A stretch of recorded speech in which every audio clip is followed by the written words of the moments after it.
Okay, good evening everyone. As you see, we are still waiting for Hanco Jürgens, our speaker, because he was teaching in Amsterdam and he had to take a train. And he would be on the station, Central Station, at 6:45. And as far as my experience with the new schedule of the NS is that all trains are between 5 and 10 minutes delayed.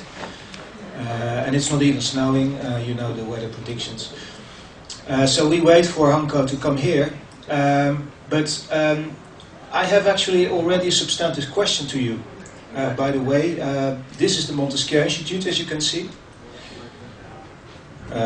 This is different slides. This is about how two countries are comparable, or maybe not comparable. And the theme of today of Hanco Jürgens is a comparison of the German and the Dutch model, and how well or how weak they are in performing, running the economy, the social market economy, social market model. So a question that I have for you to warm up until Hanco arrives is, to what extent do you think, having read the material, and I'm now, you know, this is a substantive question, so you have to become, I already see you concentrated. To what extent is the German model and the Dutch polder model, as Corina Hendricks last week, 2 weeks ago, told us about, to what extent are these more or less similar? To what extent can we expect that they perform in the same way? Or do you think that the two countries with their social system, where interests, organized interest and running the economy are very closely related, are they roughly similar? Can we exchange them? Or are there important differences that you might actually raise when Hanco is making the presentation and ask critically about it? So to warm you up, who would like to contribute to this question? To what extent Germany and the Netherlands have the same system, essentially, or maybe there are important differences?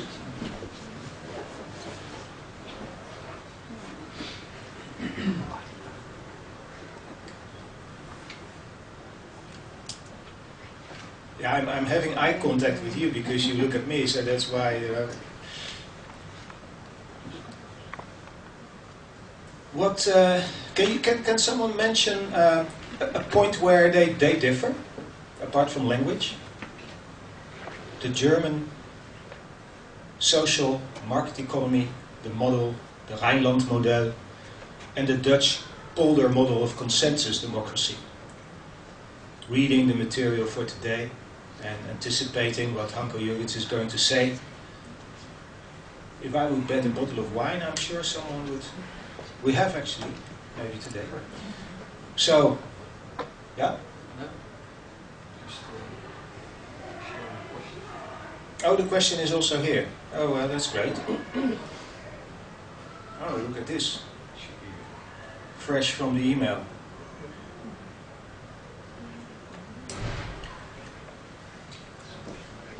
Yeah, so I begin with one question, not to overwhelm you, depending on how long it takes for Hanco to arrive, of course. You can exercise all the questions.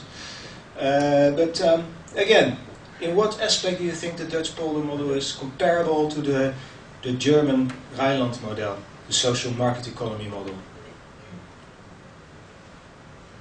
Do you expect they perform similarly, or do you expect big differences?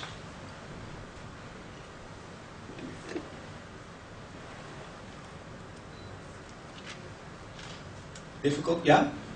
Well, I can give you the microphone. Yeah, well. Yeah, it's registered.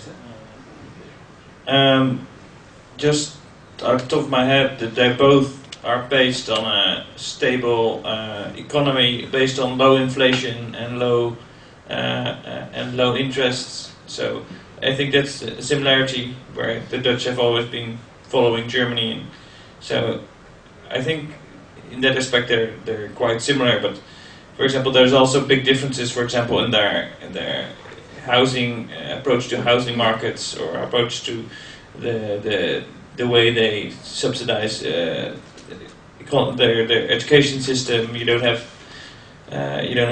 you don't have to pay any fee to go to university, or only a really small fee, but you don't get any money. So there's big differences in the solutions they choose. But I think the basic approach of low inflation, cooperation, there's no big strikes in Germany. Workers are taken care of in Germany. Big pride for workers. So there's a big union, but it's not confrontational like in Spain, like in France. So I think a lot of similarities in that aspect. Who would like to follow up on this? So there are differences, but maybe the differences are in less important aspects, secondary aspects like specific levels of inflation, but in essence the countries seem to have similar features. Who else would like to perhaps contradict this idea? Maybe we think that the two countries are too comparable.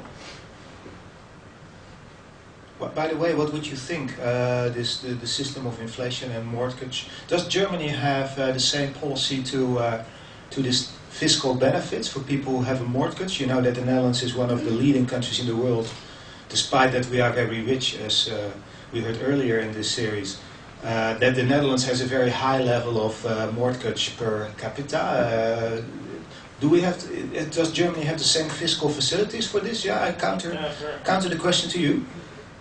They have a contrary system actually. The house you buy yourself, you cannot deduct it from your income tax.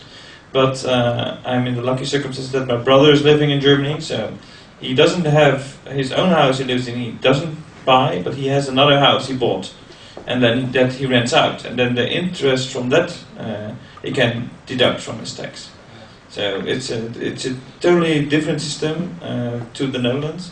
House prices are lower, but also, I mean, my brother lives in a rural area, so that's also different. Berlin. There's also probably expensive places to live in Germany, but not in the rural areas, of course. We go back and forth. Does this stir any ideas from you, having read the literature? We yeah, or not. I know. But most of you are writing final papers, and we want to stimulate you to actually absorb the material for the weeks. And the second question then, it takes us up to the European level. What country, what model do you think, or maybe to both of them, would they be an exemplary case for the European Union? Do you actually think that the European Union has also a social market model? Or is it very different? Do the two countries, Germany and the Netherlands, rather show a deviating way of steering the economy compared to the European Union? Which is very much in the news, as you know, with the summits. Looking at the budget for the coming terms, which is controversial because member states don't want to contribute more. We heard about that earlier. So what do you think? Are either of these two countries good examples? Should they be? Are they? Or is it better that they are not examples? What do you think? Where would you locate the models of Germany and the Netherlands compared to the European Union? Who would like to map this initially?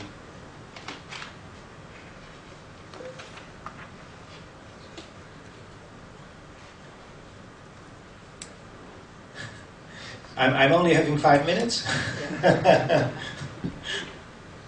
Yeah, no, but of course, we are going to see if we can get connected to Hanco. Yeah. Is there something you would like me to tell me about his travel experiences?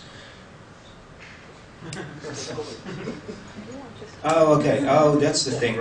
It's not my speaking time, but he will arrive in 5 minutes. So you only have 5 minutes to go into these questions before Hanco is actually giving the answers. And I think it's nice to try and give some answers before he's telling the story. So, yeah, okay, you help me out. I think it's very hard to transpose the Dutch model to the European level, because the Dutch model is very much based on consultation among different partners. It's the polder model. And the thing is that like this consultation among stakeholders is very hard to bring to the European level, because then citizen groups in the Netherlands will be more marginalized. It's like a key feature of the Dutch model. Okay, so what you do, you introduce the consultation experience. Consultation, and you say this is something that is vital to, for example, the Dutch polder model. Now moving to the European level, you talk about transposing from the member state to the European level. That's an interesting use of the word transposition, which legally is mostly the other way around. That is not a critique to your answer, but then the question, at the European level, is there consultation? Is there a practice of consultation? Or do you think that policy making at the European level happens in a rather different way? I'm sure that there are people who have something to say about it. I keep you? But, yeah, absolutely. And in my eyesight. So, who would like in this part of the room? Consultation at the European level, is that a known phenomenon, or is it completely strange to what we experience? You are saying. Well, I believe it does happen. The European social dialogue, that's how it's called. It's actually in Article 155 of the treaty. But that's only. Well, I'm not sure how it actually works, because at the same time, the national governments are supposed to have their own consultation, whereupon they base their national position, entering the negotiation within the council. So, well, you could pose the question: what would work better, or would you want to have two consultations, one on the national level, one on the European level? I'm not sure how European trade union, you have the ETAC, European Trade Union Convention, I think it is, or Confederation or so. I'm not sure how they are going to represent workers' rights all over Europe. Perhaps these workers' rights are not fully comparable. Perhaps it works better when national representatives, national ministers, consult their respective social partners and then take that within their considerations. Yeah, that's an interesting question about whether this consultation of stakeholders, is this too abstract? Consultation of stakeholders, we all know what we're talking about. So involvement and not at least listening to the interests of stakeholders, who are those who also experience the benefits or sometimes the costs of policies. That is what we are talking about. And you raised the point whether this simultaneous happening of consultation within member states like Germany and the Netherlands and the European Union, whether that is possible to coordinate, or should it be two separate worlds? But if that is so, what are the consequences? Because we see convergence. We see convergence of organizations. We are talking about Europeanization of political parties. You are talking about federations of trade unions at the European level. The question, of course, is what are the stakes at the European level for the trade unions? Look, for example, at the car industry. Germany is successful. France is in real heavy weather there. So what would that mean to Europeanization of trade unions when those in France experience, even only in one sector like the car industry, experience so many different prospects and risks for jobs and salaries? So that is a good question to raise. We keep it on the back of our mind. And I kept you on the back of our mind. So can you give the discussion another turn? I can actually respond to the previous speaker saying, if you look at the number of institutes in your Penguin Bible of European institutes, I don't know if it's still called that, but there's a lot of cooperation for like regions, big influence for the regions. And another point I wanted to make is that you also have, if you look at the number of lobby organizations and the number of public affairs organizations that are in Brussels, I mean, they are really trying to influence the European Parliament. So there is consultation, although that you could ask a question whether that's the right kind of consultation you want, looking at some of the press releases from companies turning out to be motions for the European Parliament and stuff. That's might be questionable, but it is consultation, although more on a professional level. So I think there's a lot of consultation, but the thing is, it's always dependent on the culture you come from, and Europe is happy to have a lot of cultures. So also our European Parliament will be, at least a dialogue of all those cultures. Yeah, interesting point. Differences between cultures. So that may also mean cultures of defending your interests as a member state in Brussels. Now we know that Germany and the Netherlands are not exactly the same size of countries with the size of the economy. But is there something that occurs to you when we look at the question how successful are organizations, public affairs organizations, organized business, not only trade unions but also organized industry and business, employers organizations? How successful these are when we compare Germany and the Netherlands in Brussels? Is there someone who has tackled this question already before? Do we think that we can learn from the Germans? Or do the Germans have to learn from the Netherlands? This is a little turn to the question here, to what extent that the German model is really successful within European policy making in the socio-economic area. If the European Union is also a polity with clear social market aspects, we are certainly not the same system as the more Anglo-American types of systems with the city in London and the major hotspots of financial sector in the United States. After all, we know where the economic crisis and the financial crisis started out. And that is often used as an argument to really make a strong defense wall in the European Union, also against globalization of major organized branches like the financial sector, but also industry. That is also the story, for example, about the decline of the French car industry compared to Germany, where Germany is much more outward-looking, and the French, I have French genes, so I just openly admit that, but the French are much more chauvinistic, so they look much more inward towards their own traditions. And like stars always are late, arriving in already after the 4 program, which is something that I had the honor to do today. Welcome Hanco Jürgens, coming from one meeting right into the talk that you are going to give. So you are warmed up at least. Okay, ladies and gentlemen, now finally we have Hanco Jürgens amidst us. Hanco is a researcher at the Duitsland Institute in Dutch, so the Institute for German Studies, which is associated to the University of Amsterdam. In addition to this, Hanco is also doing a research project with the Montesquieu Institute, which is looking at what the lessons we may learn from the German model, the Rhineland model, and how thinking about constitutions. Germany is a very strong constitutionally ordered country. Think about, for example, the Karlsruhe Bundesverfassungsgericht and the question about the transfer of sovereignty. Remember this? That was in September on the agenda.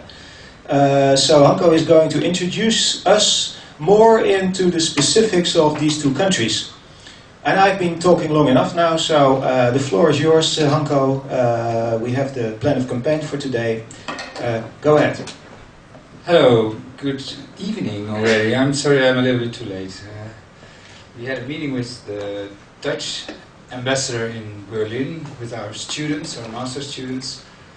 An interview, and my train was delayed, so that's the reason I'm too late. The question is, a prominent close neighbour, comparing the Netherlands with Germany. The question is, and could we compare the Netherlands with Germany, and in which way? I gave you some literature. I hope you liked it. I'm not sure if you all read it already. There will be an assignment afterwards, and I think you received this assignment already, or yes? We've already started to address the questions. Aha! And the answers are already there, or no? Yes? You're all convinced? Yeah? I know. Well, anyway, our ambassador Marnix Krop, who is the Dutch ambassador in Berlin, warned us a little bit, or the students, about the relationship between the Netherlands and Germany, since the capital of Germany is not Bonn anymore, and Bonn is a Rhine city, and as you all know, the Rhine flows all to Rotterdam. The capital is Berlin, and this is much more eastward within Germany, and the political orientation of Germany is also more eastwards than before. Poland is a very important country for Germany, which is part of the what one calls the Weimar Dreieck, France, Germany, and Poland, which is more or less a fixed relationship created, I think, 1990 or 1991, after the fall of the wall. Particularly also because of what has happened in 1939, as you all know the partition of Poland. France and Germany felt themselves very responsible for Poland. So the Polish border might be more important nowadays than the Dutch border for the big German country. Also, a question one may ask is, Germany has many neighbors. For us, Germany is a very important, prominent neighbor, of course, but are we still an important neighbor for Germany? Do you think so or not? That's the question. Yes? Yeah, Why? Because of the trade. Because of trade, sure. We are one of the important export and import countries, surely. So trade is very important. The Rotterdam harbor is indeed very important. But there could be other reasons as well.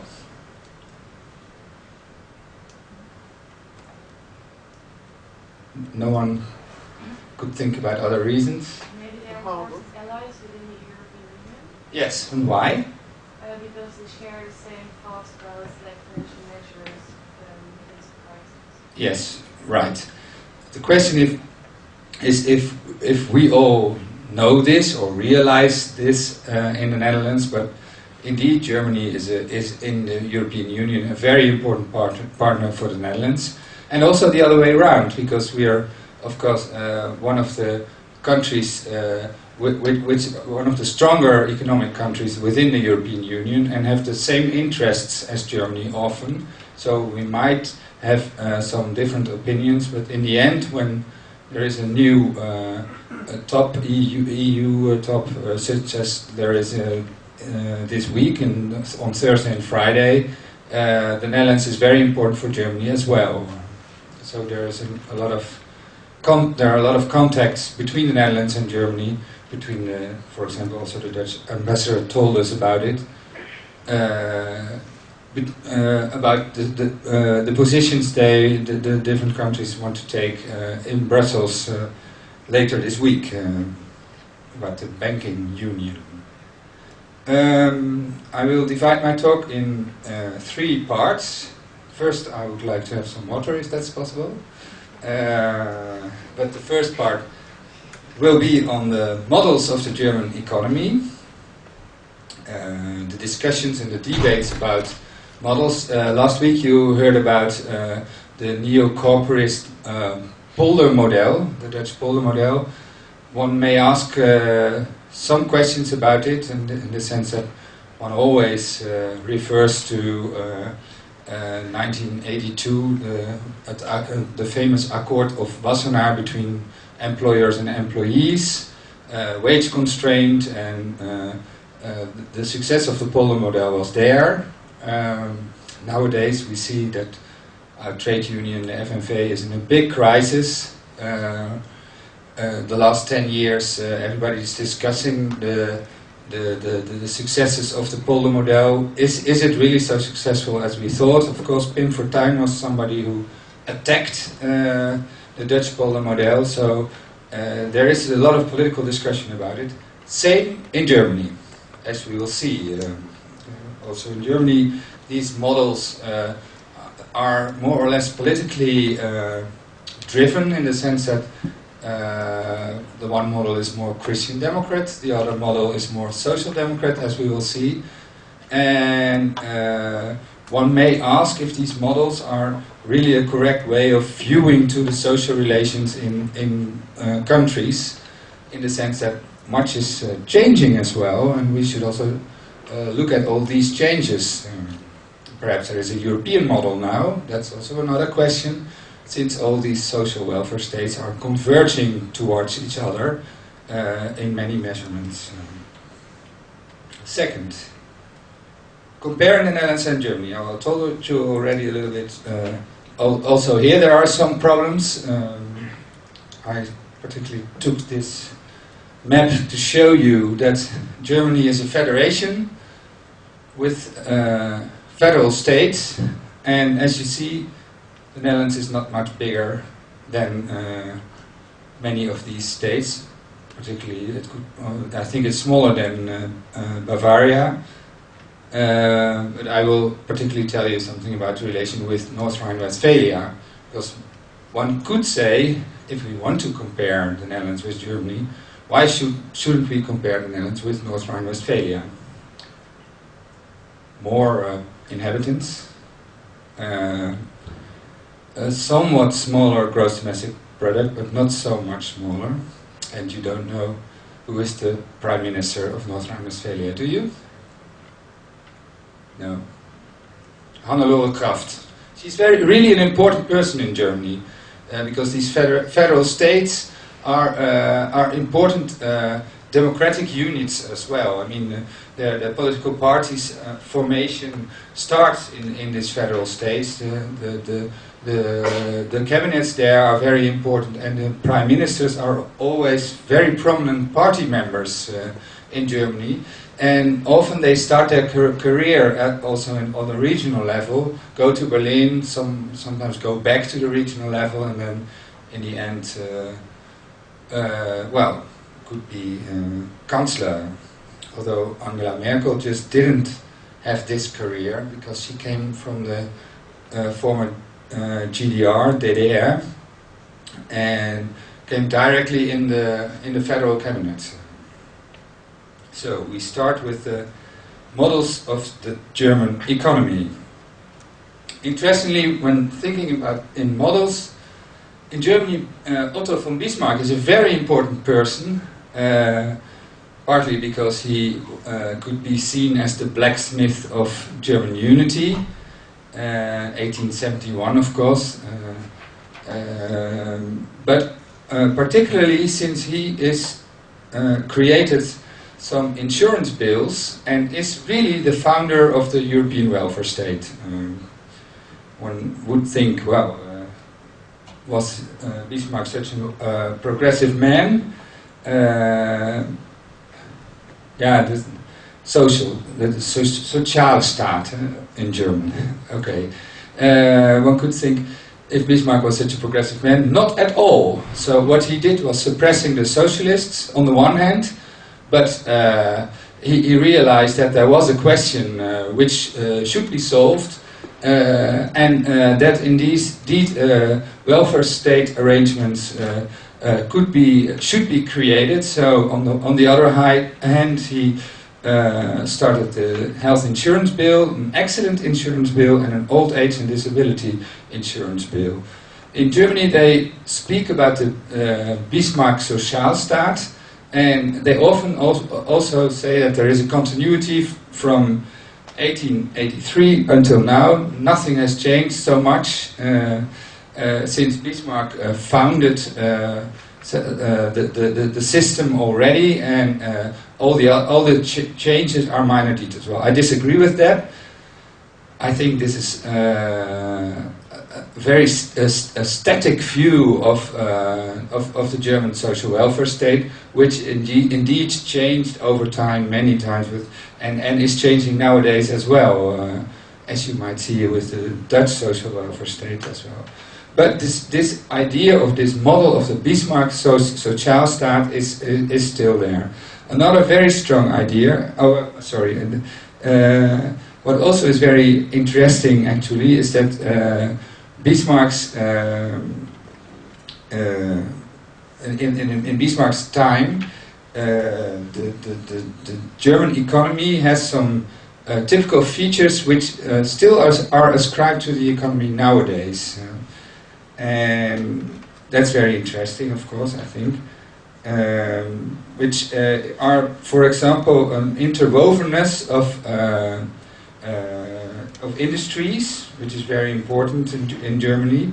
Coal and steel, a heavy industry, is also a very important part of it, of this view. In the past, of course, it was coal and steel, but nowadays it's the car industry, which is still very important. In Dutch, we also say in Germany they have the maakindustrie, and we haven't. Well, that's not true. Of course, we also have heavy industry in IJmuiden, and in Eindhoven a lot of technical industries and chemical industries. So it's not true, but the image is still that we're a country of traders, whereas in Germany is the country of industry. And one would always forget that in 2009 the service sector was 73% of the GDP. So part of this view is just cliché, in the sense that 73% is somewhat lower than average, but not very much lower. So the service sector in Germany is as well very strong, as in the Netherlands. Of course, in the Netherlands it's somewhat stronger. I don't know exactly what the figures are. So this idea of a interwoven German industry with strong house banking, a very strong role of the banks, not of the stock market, but of the banks who supply capital. Also with what's written, verbände, the cartels, and strong education on high skills, and of course Bildung as an important ideal. And all these welfare state arrangements are already there. Interestingly, in all the studies of welfare states and changes of welfare states, there's some very prominent studies. Germany always has the role of a static state, which is not open towards change. Perhaps you know the book of Peter Hall and David Sosky's Varieties of Capitalism. It makes the distinction between liberal market economies, which are Great Britain and the United States on the one hand, and coordinated market economies. The model of a coordinated market economy is, of course, Germany. That's the reason why I called it already Bismarck's coordinated market economy. Well, that's a little bit too early, but this idea of a coordinated market economy, which is not so competitive but has very high-scale labor, relates already to much more earlier times. Another important famous book is of Gustav Esping Andersen, Three Worlds of Capitalism, which makes a distinction between the social democratic states, such as Sweden, of course, liberal states, where Great Britain is always the model, or America, but this in case Great Britain, and the corporatist static state, which is Germany.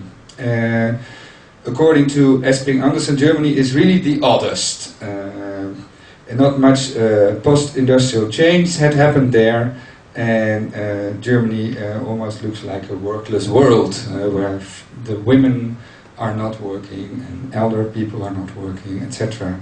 This relates to the view of Germany as a sick man, which is very important view at the end of the 20th century, which also in Germany led to many debates, discussions, etc. Because really the idea of Germany as a sick man was there, and in Germany, particularly the Schröder-Fischer government was looking towards other countries how to solve their problems. And the Netherlands, the Dutch polder model, was an important example for the Germans, and particularly the wage restraint and the liberalization of the job market was very important, which is called the Hartz-IV arrangements in 2005. They were very important for the German success nowadays. Interestingly, Schröder lost the elections thanks to hard sphere, probably. But for the German economy, it was really a good thing. Okay. Now we go to the other important model, which is, I think, perhaps even more important than the Bismarck Sozialstaat, the sociale Marktwirtschaft. Here you see, it's an election poster. You see the relations between sociale Marktwirtschaft on the one hand and elections of the Christian Democratic Party on the other hand. But still, sociale Marktwirtschaft is really an important label of the German economy, and associated with Erhard, of course, who was the Secretary of Finance during the Wirtschaftswunder. And he studied in Freiburg, and Freiburg was the school of Ordo liberals, which is, well, it's a view we don't know so much about, usually, at least it's not a debate which is very lively in the Netherlands, but this Ordo liberalism is a form of liberalism on the one hand, free market economies, very important, but the state sets the rules. The state creates a regulatory framework of Rahmenbedingungen, sagt man auf Deutsch. For example, false concurrence, cartels, all these questions are arranged by the state, and the state really is a sort of watcher of all of the free market, and well, there are several institutions which are very active to rule over the market. But on the other hand, the state does not interfere in the market too much. That means that the state, for example, does not interfere in consultations between employers and employees. Totally different position in the Netherlands, where we know the SER, Sociaal-Economische Raad, where employers, employees and the state are discussing together about the social welfare system. And in Germany that's not the case. So that's exactly the reason why the polder model could not be copied to Germany so easily. Well, some other features are clear and have some relations with the Bismarck Sozialstaat, of course. Focus on high skills in a dual education system, which means that people are educated on the job and in schools together. Fachhochschule. House banks have a very important role within the companies. So often the house bank of a company had a place even in the board of the company, which, well, is in the Aufsichtsrat, the supervisory board, one should say, so not in the management. And co-determination, Mitbestimmung auf Deutsch, of employees within the supervisory boards, which means that employees always have the right to announce a representative within the supervisory board, also something we don't know. But it's very typical for the sociale Marktwirtschaft. Yes, question. Is it different from the OR? Yes, that's a different thing. Indeed, OR. One also have an OR in Germany, but this is totally and a representative of the ondernemingsraad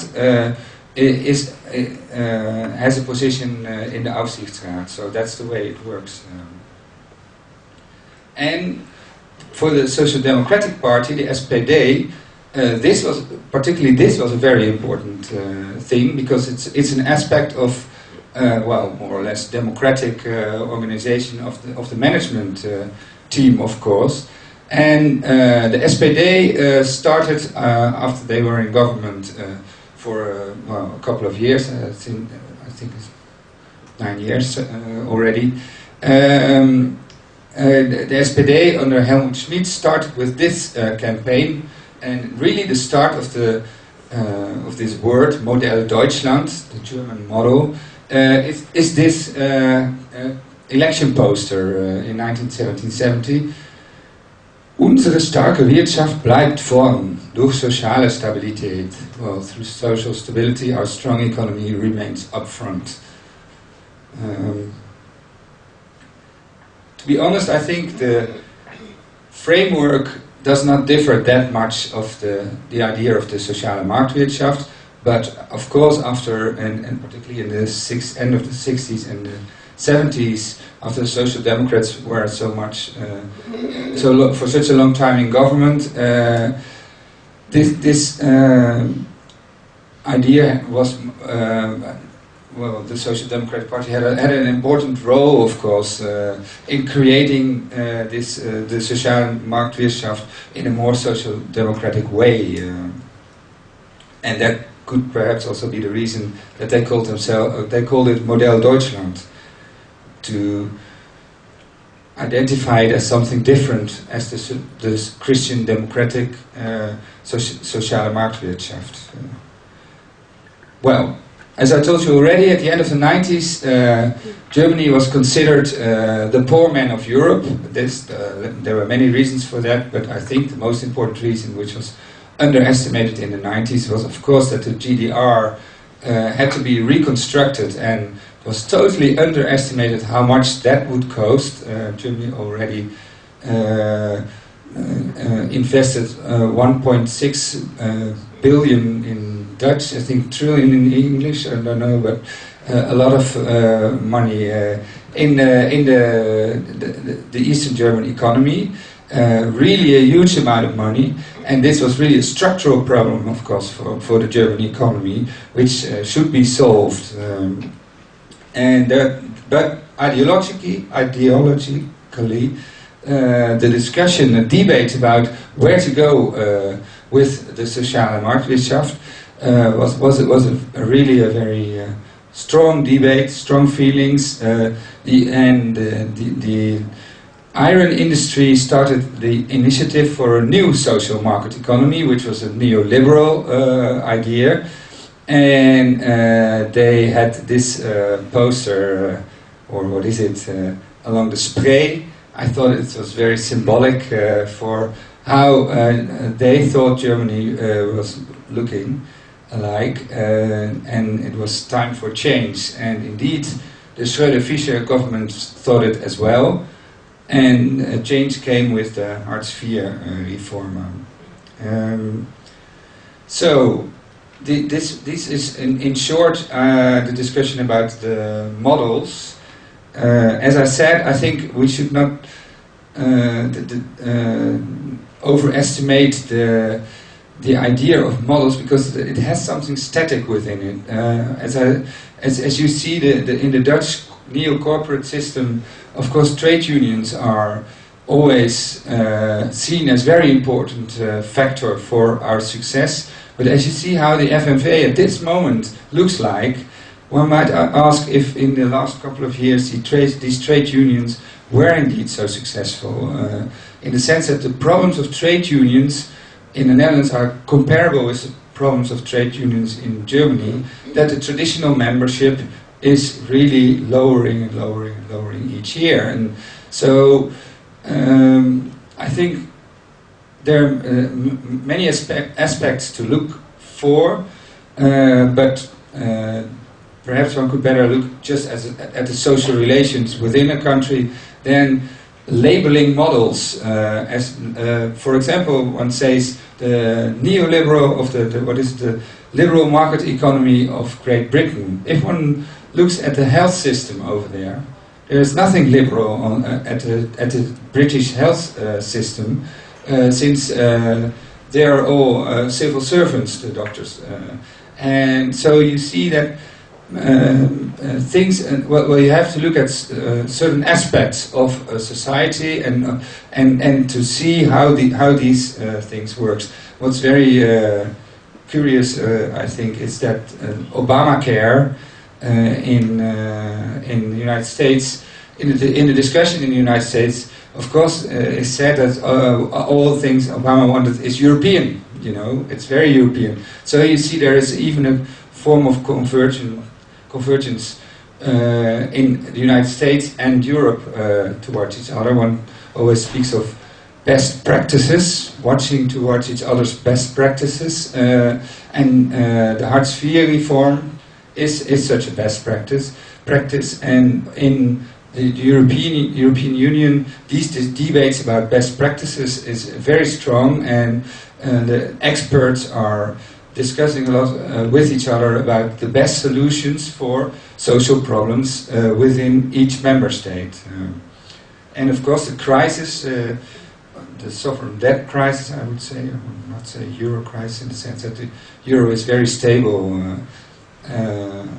since I think 2004 or so. If you want to look at the exchange rates, the euro was perhaps in crisis when it started because it immediately went down, but nobody worried about it. At the moment, the currency is very stable on a relatively low price for Germany and the Netherlands. So for our economy, it's a great gift that the euro is not higher like in Switzerland, where the Swiss franc is very high, and Switzerland has a problem with its exports nowadays. So it's a sovereign debt crisis with, of course, there are a lot of problems with the euro as well. But this sovereign debt crisis leads as well to re-evaluation of all these models, of all the social welfare state systems within Europe, as well within the EU. Next. Comparing the Netherlands with Germany. As I said already, one might ask if one wants to compare the Netherlands with North Rhine-Westphalia or with Germany. Just to show you, the European Union is, of course, still the biggest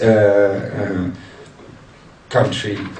If one looks at the IMF list of gross domestic product in 2011, everybody tends to forget this, but it still is. The United States is one below, of course. It's the biggest country. China and Japan. Germany is the 4th country. The Netherlands is the 16th country. And if one isolates North Rhine-Westphalia, North Rhine-Westphalia is the 17th country, above Turkey, for example, and above many other. I thought even above Finland. So North Rhine-Westphalia, although people tend to think that this coal and iron industry is in North Rhine-Westphalia, the Ruhrpott, the Germans say, is in a crisis. Well, I would doubt that if you see how wealthy our neighbors in North Rhine-Westphalia are. Okay, the differences between the Netherlands and Germany. There are many differences, of course, and within the European Union, I think it's very important to realize that we are a unitary state. We are not a federation like Germany. This means that The Hague is the center of governance, of course. The provinces do not play a very important role. They play their role, of course, and the towns as well, but if you compare it to Germany, the federation, where the federal countries really have their own democratic traditions, their own cabinets, their own parliaments, their own representatives and embassies, one could say, in Berlin and in Brussels as well. This, for North Rhine-Westphalia, it's called Landesvertretung Nordrhein-Westfalen in Berlin or Landesvertretung Nordrhein-Westfalen in Brussels. Okay, but these are real luxury embassies of the North Rhine-Westphalian government, and also if one goes to Düsseldorf, the capital of North Rhine-Westphalia, it's really a capital of a country, one could say. Totally different, also in a democratic way of thinking, different from the Netherlands. Poldermodel and the social market economy on the one hand, neo-corporatist cooperation between employers, employees and government on the one hand, and ordoliberalism on the other hand, where the state sets the rules for a free market economy. Beware, the devil is in the detail, and that's of course always the problem if one watches welfare states. These details are very important to look at. As I told already, the role of the state, the co-determination which we don't know, but also if one looks at employment protection, for example, of course the protection in the Netherlands for permanent jobs is very good, but if you watch the amount of ZZ payers, the freelance jobs, our job market is very flexible already, and all these ZZ payers, all these freelancers who started often their own job, or what is it, companies, it isn't a company, but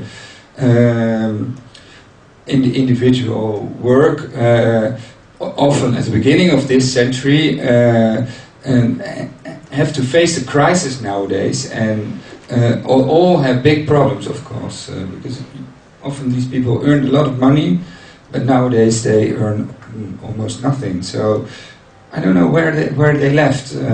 Nobody discusses their position. They really must have problems nowadays, particularly in certain sectors, of course. One always has to look at specific social welfare arrangements. Well, in Germany, parents' money became very important, which is money given to the parents, and the parents could decide themselves what to do with it. Because Christian Democrats like this idea more than in the Netherlands, where we have the kindergarten gelder, so money is for, of course, which parents can ask back from the taxpayers. Well, the spa insurance is just a stupid example. In Germany, if one has a health insurance, the doctor can send you to a spa, a Kurort, for a couple of weeks as well, and just to have some rest, which is ideal. I think I would like to have that as well, particularly after I was so much in a hurry to come here, but sorry. And we don't have that, of course, as well. And very interesting, I think a very important study must be made of the health insurance budget in the Netherlands, which is always under pressure. Last year, already since the 90s, a big problem, health insurance in the Netherlands. In Germany it was as well, but last year there was a surplus. They didn't know what to do with the money.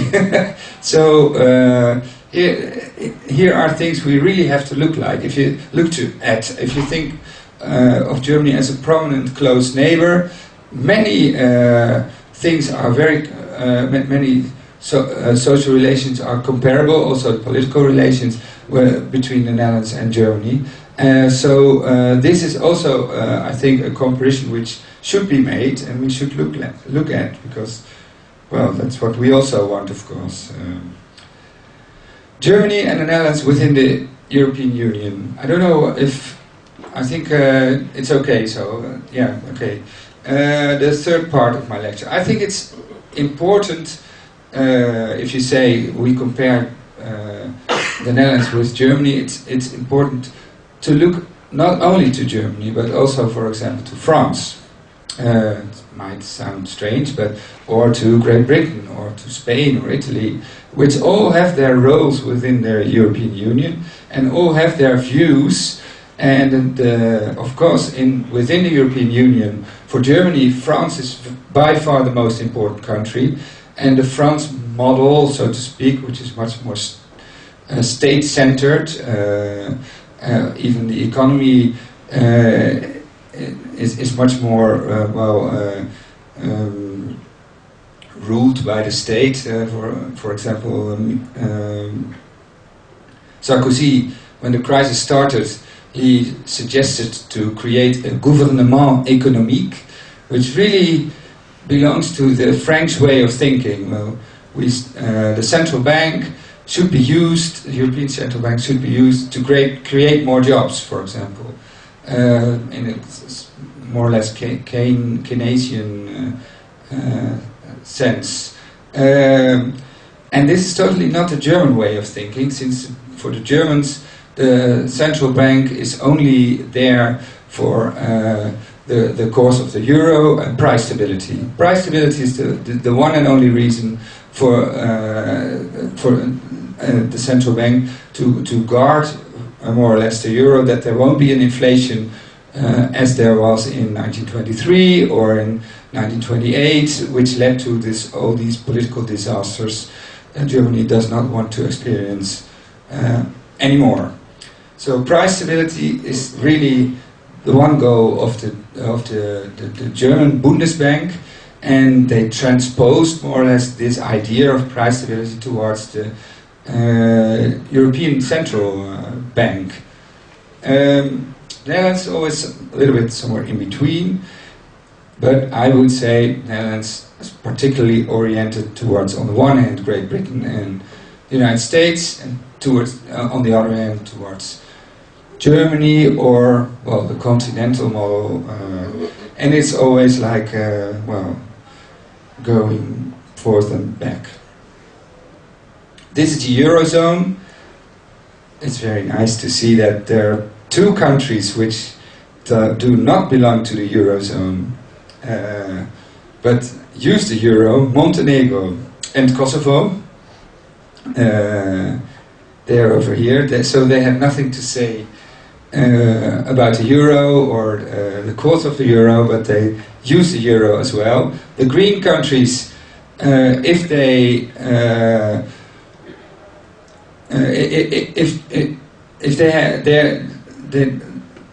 if the conditions are there, they are more or less obliged even to go to accept the euro, which is nowadays a little bit perhaps even a threat for these countries, but they still do not have the euro, whereas Denmark and Great Britain have an opt-out, so they are not obliged to accept the euro when they when the conditions are there. Poland, for example, is a strong economy now, and Poland is very close to the conditions of the euro, and so Poland could accept the euro within, I don't know, a couple of years, perhaps, probably, if they want to. But I think they even must accept the euro. That's a very curious thing, particularly since it's well, such a big crisis. Interestingly, within the European Central Bank, Germany has 18% of the investments, but within the Eurozone, Germany has 27% of the investments. So in the stability mechanism, Germany is for 27% responsible for the depths of the stability mechanism. So within the Eurozone, Germany is really an important partner, of course. France is the second partner, which is responsible for 20% of the capital, and the Netherlands for 5%. So these are the differences. And here you also see how central Germany lies within the European Union with all its neighbors. If you consider that the Netherlands was one of the 6 founders of the European Union and now one of the 27, we became relatively a little bit smaller within the European Union. And that's also one of the reasons why we should work on the Dutch-German relations, to show them that, well, that we're still there. And it's, at least for diplomats, an important goal, I think. For the Netherlands, of course, the idea of a Rhine model versus an Anglo-Saxon model of capitalism is very important. This is an idea which is from the French banker Michel Albert, who wrote a book, Capitalisme contre Capitalisme, in 1991 or 2, in which he compared this Anglo-Saxon model with, well, he called it a neo-American model, I must say, with the Rhine model, and it was a French book. we must realize. And he really was a fan, so to speak, or supporter of the Rhine model, and thought that the Anglo-Saxon model was the worst case for scenario for France and for the employees in France, of course, as well. And this discussion in France is also a very important discussion in the Netherlands. And curiously enough, if you talk about the Rhine model versus the Anglo-Saxon model in Germany, people ask me, what do you say? We have a sociale Marktwirtschaft. We don't, and so they are not very, usually this discussion is not a debate which is very lively in Germany itself, which I had to realize myself since I was doing research for the Montesquieu Institute, telling to German people, well, I'm doing research on the Rhine model versus the Anglo-Saxon model, and they asked me, what are you doing? Okay, no, oh yeah, we have a sociale Marktwirtschaft. You know what that is? So that was a very interesting communication problem. But I think it's really an important issue, of course, also within Germany. And it's the issue of stakeholder value. You know what stakeholders are? I mean, in the Netherlands, Eindhoven is a very interesting example. Philips has a sport club, a theater, has anything, even a park, I would suggest, but invested really in the town, in all the social conditions in the town, important for Philips to attract new employees. The stakeholder society really, the companies see their stakeholders as really important partners, of course, which could be the town or employees or well anything. Against Anglo-Saxon capitalism, shareholder value, stock exchange is the most important thing for a company. If the shareholders are doing well, the company is doing well, and it's good for the employees as well. In the Rhine model, the close relation between banks and companies is still there, the Hausbanken. As I told you, this is a long tradition within Germany. Social partnership is, of course, very important, whereas in the Anglo-Saxon model, one thinks if shareholders are satisfied, the employees benefit as well. And again, the job market, with this dual education system, on the one hand, high-skill jobs, and a very flexible job market on the other hand. You must realize that in the 90s and the beginning of this century, Great Britain and the United States really did way better than Germany. So, and everybody was really looking at this Anglo-Saxon model. Well, this was really the solution for our problems. Nowadays, since the credit crunch, one tends to think that, well, the problems came from the other side of the ocean, and investment is a problem as well. So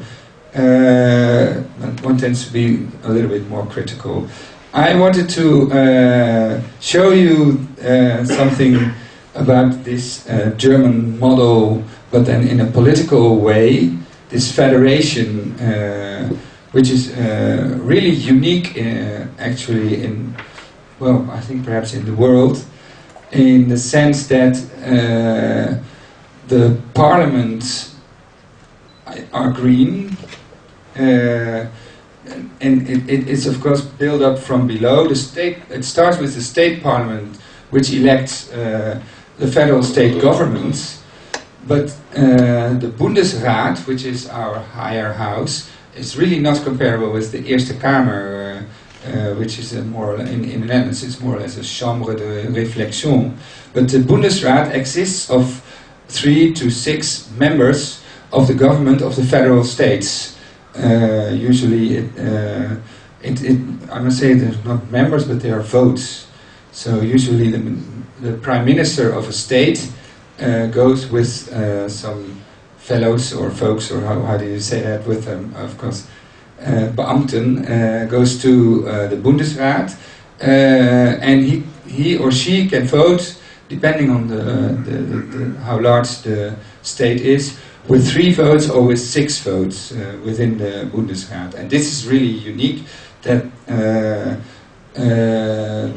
if you watch the Trias Politica, one has on the one hand, of course, the Federal Constitutional Court. On the other hand, one has the president, the executive president, Bundesregierung, and the federal state. Whereas the parliaments are, well, it's a trapped system, so to speak. And one could think about, well, in the European Union, the idea of the European Union, one calls this uploading or downloading, how this would function within the European Union, because a state, a member state, always have interest to create a regional milieu within Brussels, which is comparable to its own political milieu. And Germany was very successful, in my point of view, in creating this regional milieu in Brussels. We've seen that with the Federal Bank. Of course, the European Central Bank is not. Well, the Germans are very critical about what the European Central Bank is doing now, but still, it's modeled after the German Bundesbank, of course. We have the Bundeskartellamt, which is part of this Soziale Marktwirtschaft. The state sets the rules. Well, we will see. I will just go on, and then you will see how I copied all these labels, or what is it for Europe. Dus the Bundeskartellamt is the European Commissioner for Competition. Then there is Eurostat, there is the European Commission, but here, which is very comparable, you have got the member states' parliaments. The member states, they gather in the European Council. You've got the European Parliament, European Commission, President of the Council, the European Court of Justice. It looks a little bit the same. And that's, for what I think, the political culture of Germany, with all these checks and balances, with a slow decision-making process, looks very similar, with a very strong legal culture, with the Bundesverfassungsgericht, which has a very strong position in Germany, since it can test all the rules, the German rules and even European rules and laws to the German constitution. So even the legal culture of Germany is comparable to the European legal culture. And there is really, I think, a problem in the Netherlands with our decentered unitary state, which is not so comparable to the European level, which we are not. We tend to think, well, make our decisions soon, be pragmatic, don't discuss it along all these lines. So I think the political culture of Germany is very comparable to the European Union, whereas the Dutch political culture is as well comparable, but not in all aspects. And that's what Could I ask one question about it? Yeah. The European Parliament is divided on seats between the member states, so the Netherlands have 27 seats in the EU. Okay. How does that relate to the The Bundestag, of course there are many differences, it's not exact copy. No. The Bundestag could theoretically consist of only Bavarian MPs, for instance. No, because there are regional delegates and there are party delegates, so it's Germans have vote twice. And the Zweitstimme is for the party, and is the most important. So it's both regional and for the whole country. So it's not a not a whole regional parliament. but it's mixed. Whereas the Bundesrat is, of course, very, very regional, since the delegates are delegates of a state. More questions? I think I had also something about success factors, or not? Yes? Well, these are just success factors of the German economy. Well, it's many things, of course. Interestingly, this wage restraint started at the beginning of this century, is of course copied from the Dutch. I mean, we in the Netherlands had wage restraint, very low wage, or low, not low, but relatively low wages since the 90s, and that's of course part of the success of the Dutch polder model. And in Germany, the wages did not rise since 2002 or 2003, I think, which is part of the success of the German economy. Cuts in social welfare arrangements, the hard sphere, I told already, high skill education, low exchange rate of the euro, really an important reason for the export, of course. Strong export industry, hidden champions, that's the title of a book, The Hidden Champions. It's about small family company, or not small, but family companies which have a very traditional education system, but also families who are working there often. So these small companies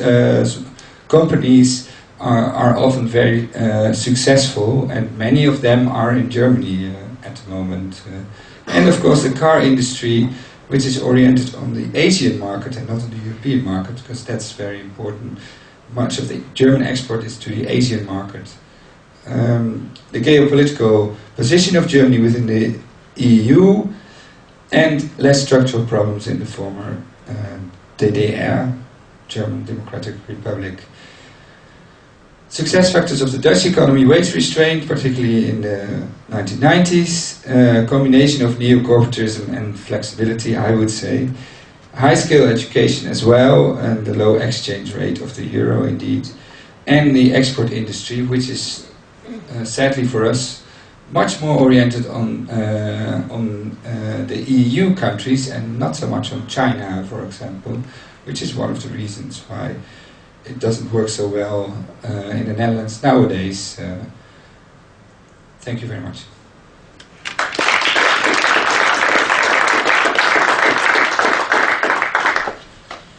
Okay, but there's time for questions. I'm Sure. not sure that you prepared some, or perhaps inspired by the presentation of Hanco. We'll have some now. So, shall I take the microphone and... Yeah, who would like to have, yeah? Thank you for your lecture. You mentioned at some point that the German model, German education model, is characterized by the concept of Bildung. Yeah. Could you make a slight comparison, perhaps, between Holland and Germany, and say, in more practically, in which ways Bildung plays a role in German education, as opposed to the Netherlands? Well, Bildung is a very old concept already of the 19th century, which is not that practical in the sense that a Bildungsbürger is a learned man or women who reads a lot and knows a lot of literature. Still, this idea of Bildung is there, but it's not that important anymore. What important is nowadays, of course, is dual education system, this education and training on the job, so to speak. But Germany invests a lot at this moment in new technologies, and also education of experts, and have some excellent tracés. And this is something because that's also interesting. The states are responsible for education, but this is something which is on the federal level important. So they invest a lot on this. Also the idea of lifelong learning. Perhaps you remember our old Prime Minister Balkenende talked about it.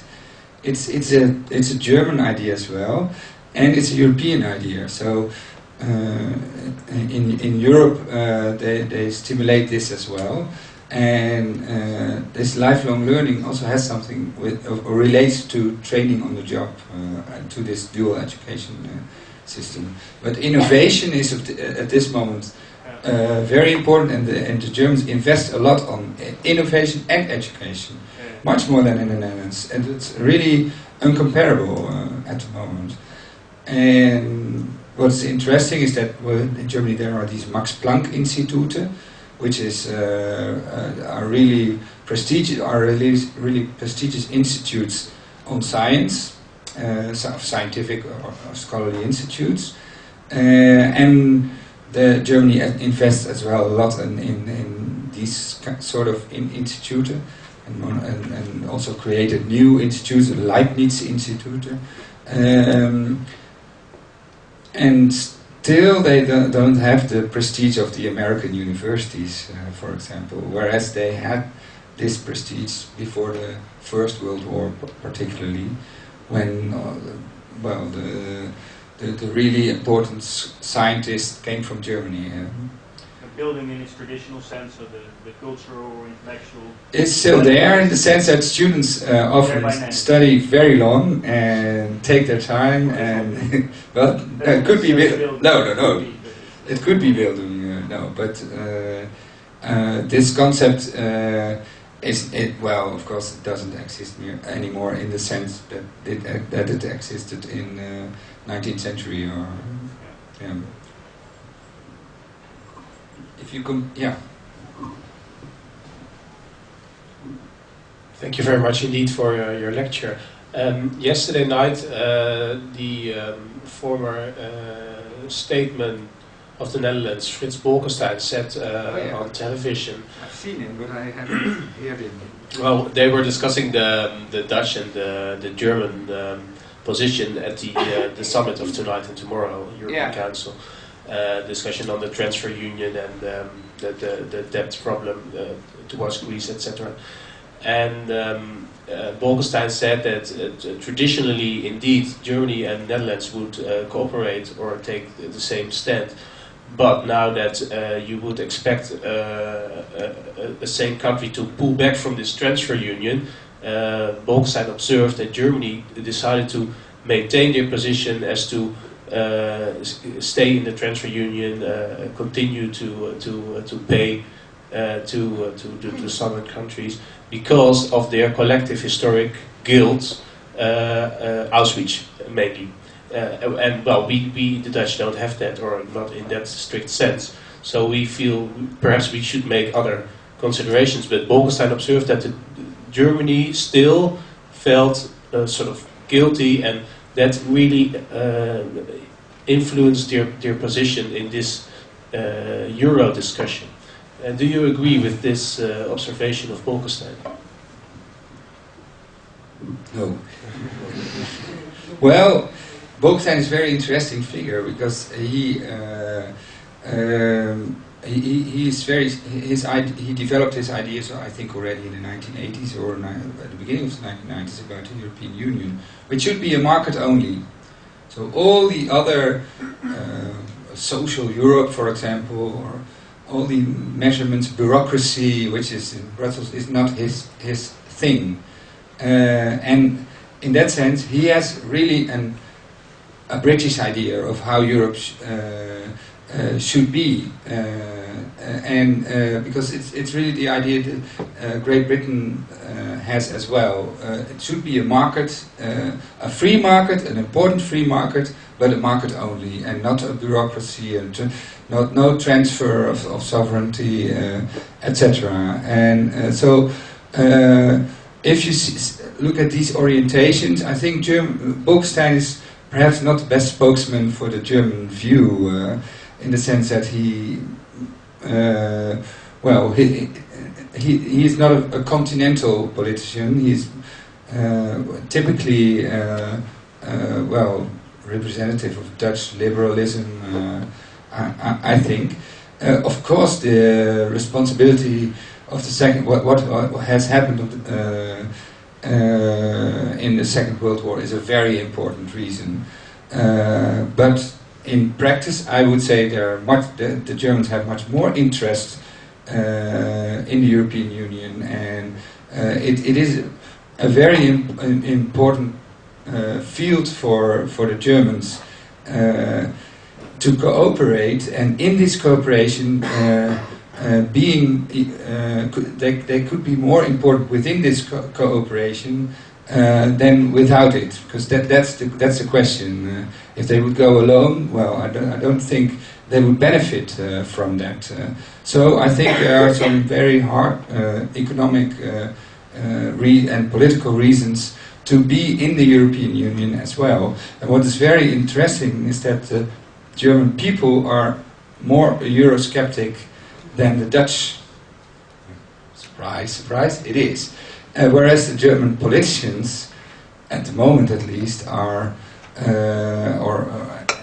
certainly since the fall of the wall, are very positive about European integration, and one of the leading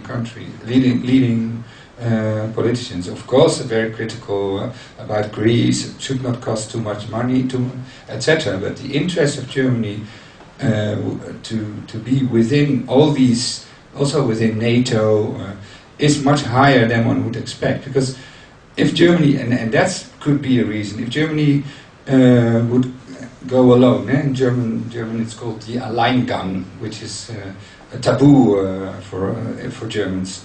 They should not go alone. They always should find friends and of whom they could say, well, they want it as well, and we are not the one who really decides here, Mr. Berlusconi. It's not our fault. It's Europe which decides. So they need Europe for their policies, and to be powerful. I think they could do that very easily, well, rather easily within the European context. Here are a lot of discussions about, because I think, well, they're rather powerful within the European Union, but many others think, well, Frau Merkel is always doubting. She has no direction. Where are we going to? It's always Madam No, and not Miss Europe, which she was in the beginning. So there are also Germany watchers who say that Germany fails compass, that has no geopolitical direction anymore. But I tend to not think so. I tend to think that Germany has done a lot in the last couple of years to have a sort of silent revolution within the European Union, to create new rules and new forms to find new forms of integration as well. Although the European people might not all be that enthusiastic about it. I think that's what's happening nowadays, and that's what Merkel is working for. And for her, the euro is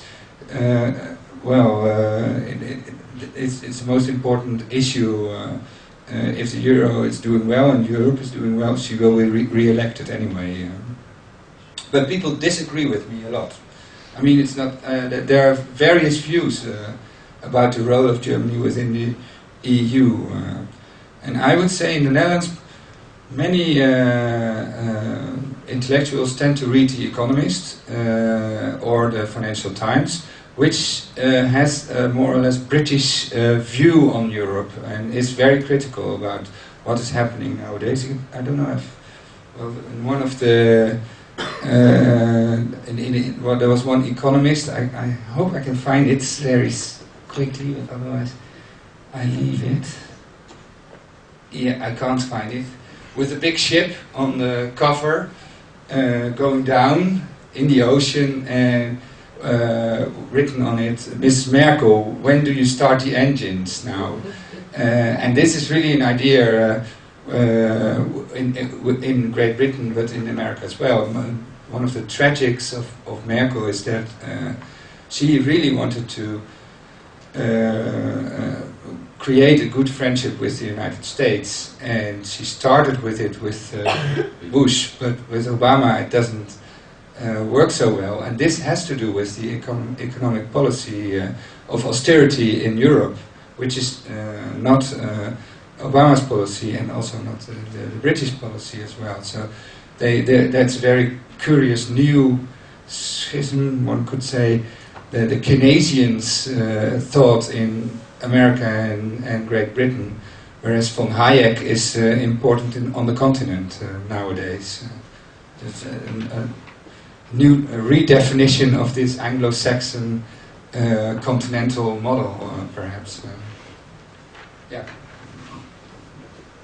Yeah, thank you for your talk. I had one question. You talked a lot about the success factors of the German economy, but do you see also some more structural problems or potential dangers in the near future? Well, the biggest danger is the amount of Germans, because the population will definitely not grow, and people are worrying a lot about it. And this is particularly a German problem, but it's also a Dutch problem, of course. And interestingly, in Germany they are always thinking or discussing the future in agendas, Agenda 2010, 2020, and they always discuss these kind of problems. And their policy is, I think, much more future-oriented than ours. For example, the discussion about energy dependence on oil is very. There are a lot of discussions about it. The Energiewende, it's called.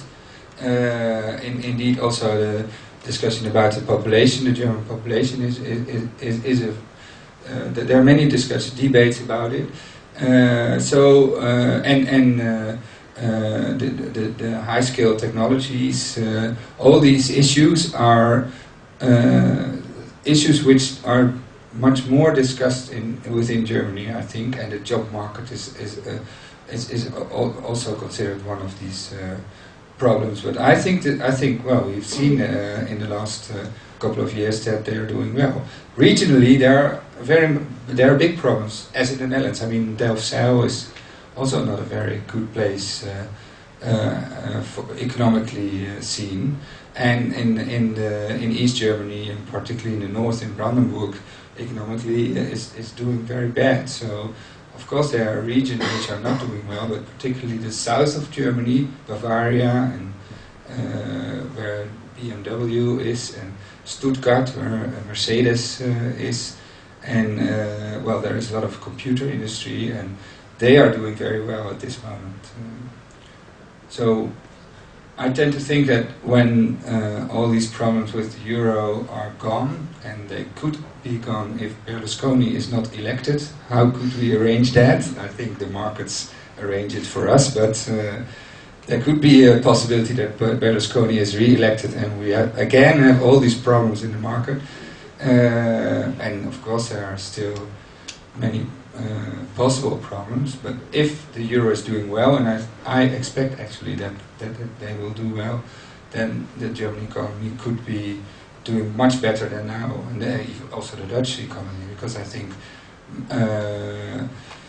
much of the problems nowadays are problems of the imagined markets, and not so much which are so severe that they influence the real markets, so to speak.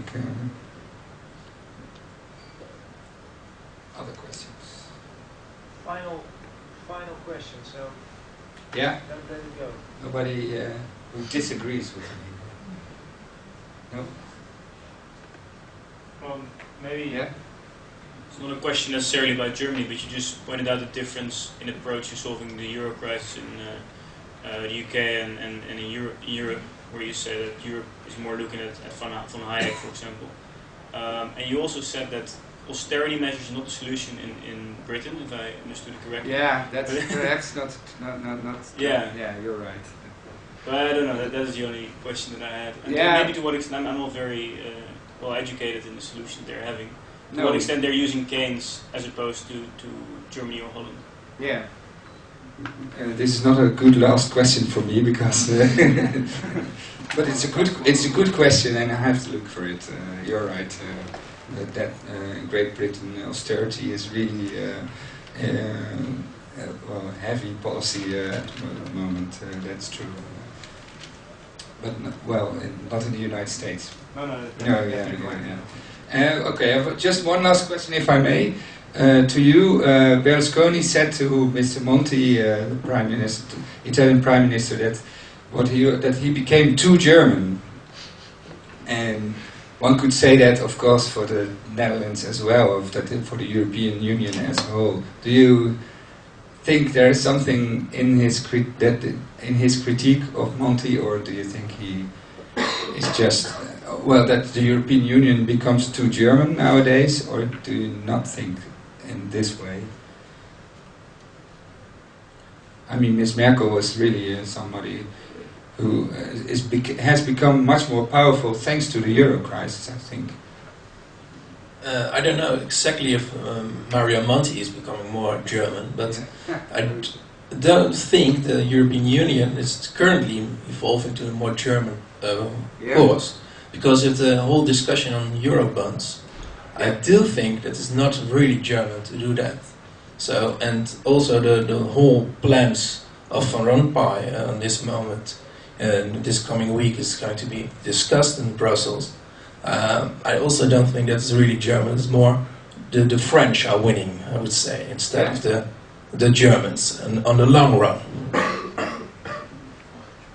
I think the French try to win the public opinion, but if they will win in the European Union, I doubt, because if you see how Merkel has operated, she indeed said no, let's wait, don't do it now, we should not be too quick with all these measurements.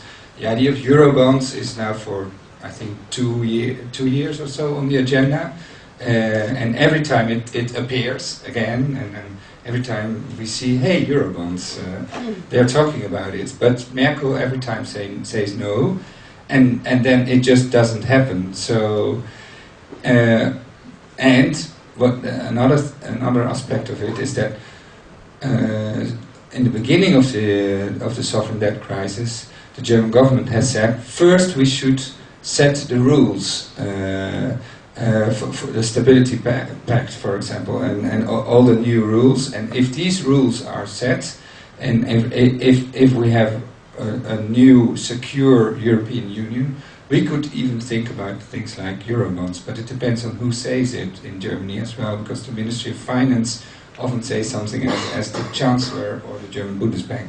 So that's also a very important question. Thank you. I see you about to raise your hand for another remark. No, you or the others, no? I don't want to close that too early, but given the time and the fact that most of us still need to go home and have dinner, perhaps, I do, and you maybe. I would like to thank you for this well-informed and inspiring talk. It spurred some questions. I actually also have quite some questions after your talk, and it's not because I criticize your talk. For example, the course series is called Politics of Hard Choices, and one of the things that intrigues me is the question, why is Germany so successful in turning the healthcare and insurance system from a loss situation into a surplus? Talking about lesson drawing for hard choices in the Netherlands, this is really a case.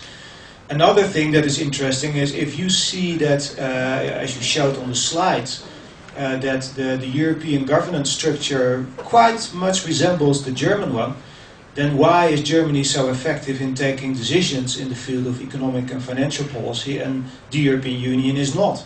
So that is another intriguing question, more at the constitutional level. We will read your next paper about it, which is in the series of the Montesquieu Institute. Next week, we are closing the series, turning back to the Dutch case. Because next week we will have 2 people from the strategy unit of the Ministry of Finance across the street here, who are going to tell us more off the record about how in the ministry the monitoring of new arrangements, financial tasks, austerity policy in the Netherlands is monitored.